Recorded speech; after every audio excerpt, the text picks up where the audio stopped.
Talking to Dr. CPoe2, and the topic is the attack on America, September 11th, 2001. And of course, Dr. Poe, I think we promised our audience that we'd give you an opportunity to sort of give us a psychological analysis of the #1 terrorist, I think, in the world today, Mr. bin Laden. Why don't you give us some information in reference to how you see him and some of the psychological things that are important in terms of his motivations, and et cetera. Of course, this is based on what I've read and what I've heard on the news reports. But I think Mr. bin Laden is probably motivated by a combination of a strong desire to acquire very, very large financial holdings or greed for money. At the same time, a strong motivation to get revenge against American affluent society. In addition to that, I think related to that wish to get revenge is his awareness that we have, I believe, made some poor foreign policy decisions, okay? I do think that the Israeli-Palestinian question is maybe one case in point. I was talking to a Orthodox Jew in Durban, South Africa. I went to the World Conference Against Racism, and his point was that God did promise Israel to the Jews, but it was conditional upon them remaining obedient. And he said that the Exodus is evidence that they did not keep their part of the bargain. So he didn't feel that Israel really belonged to the Jews and felt that the Jews in many ways had been unfair to the Palestinians. Of course, traditionally, we have come down in support of the Jews.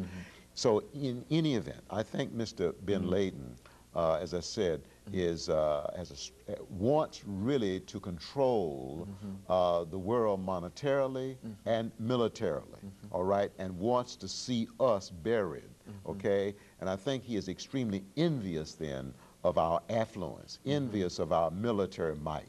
At a deeper level, and I'm not sure if he's aware of this, but I think he has the same unconscious motivation that Hitler had, the same unconscious motivation the megalomaniac kind of. The megalomaniac, manic motivation, the same unconscious motivation that Mussolini had, that Stalin had, that I believe Saddam Hussein has, all right? And I call it the motivation to be God, to be God. And so, of course, that's not only unique to him. You've got other people around the world, in this country and around the world, who have the same motivation. And I also might say another way of saying that is, if I am determined to have my own way, if I'm determined to do what I want to do, if I persist in that, eventually I develop this subconscious desire to become God, whether I'm conscious of it or not.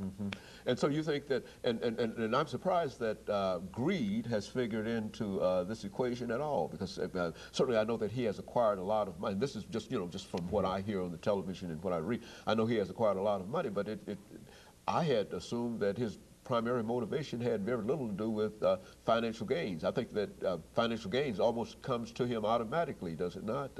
That's what speak to that. I mean, this issue. Well, I think greed is very much a part of his motivation. Greed for power over the U.S., greed for power over the industrialized or the highly technologically advanced nations, greed for military dominance as well. As a matter of fact, look at his technique. His technique is to use violence and the threat of violence to paralyze this nation so that he can negotiate control, so that he can negotiate domination. And so I think that his desire for money or for huge financial holdings is very much a part of the psychological motivation from which he's operating. And so the money is there at the very, very base of his power. I think his greed for money, I think, is at the base, is one of the core aspects of his motivation. You know, when you look at what this has done to us as a nation, which is to say it made us very, very apprehensive, and you find that there are some other issues that are now becoming involved in this whole search for terrorists, and that is biological warfare and et cetera. How does all of this pan in together? Do you think that assists the terrorists in their attempts to do whatever they are trying to do that creates more fear? How does that play out? Yes, I think that anytime we have to fear opening a letter and inhaling anthrax dust or coming in contact with the spores, yes, this intensifies our fear of injury, our fear of death. And we don't know what is yet to come. So bioterrorism, yes, intensifies our fears and it increases their ability to achieve their goal, which I think is domination through paralysis through fear. Okay, so yes, I think that it very much is a part of the agenda. And so our great problem here is this problem of fear. You think that that is one of the major problems that we have? I think President Roosevelt said that the only thing we have to fear is fear itself. Do you think that fear itself has caught up with us, with this generation, much more than any other generation? Well, I think that, okay, I think that our main problem is not so much fear, but the behavior that causes fear. If you examine it, if I do wrong, if I were to steal $5, then I'm going to immediately feel afraid of getting caught and having to pay the consequences. So when we are living a self-centered lifestyle, when I'm living a self-centered lifestyle, and I have my focus acquiring what I want, my focus is doing what I want, my focus is not pleasing God, it intensifies my fears. It intensifies my fears of death. And so I think a lack of faith in God is our Achilles heel. And I think that the terrorist attack caught us at a time in which the nation, perhaps at more than ever before, has reached a point where there's a significant lack of faith in God. And so you had a lot of people who had a fear problem before September 11th, but that fear problem has been greatly intensified by the events of that day and since that time. So our strength then, our protection against terrorism, both from ourselves, from within, as well as from without, is to have an active faith in God, is to try to live a life pleasing to God. So then what happens is that the Spirit of God buffers us against fears of death, all right? It also means that that faith in God will affect how we relate to people outside of the U.S. And we're not as likely to evoke the kind of hatred that a lot of our self-centered behavior has evoked up to the present time.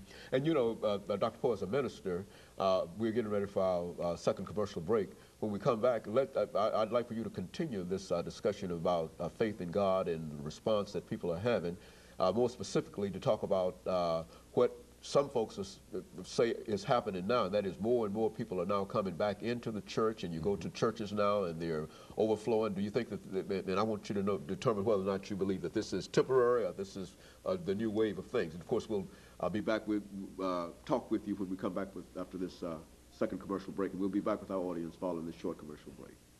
Okay.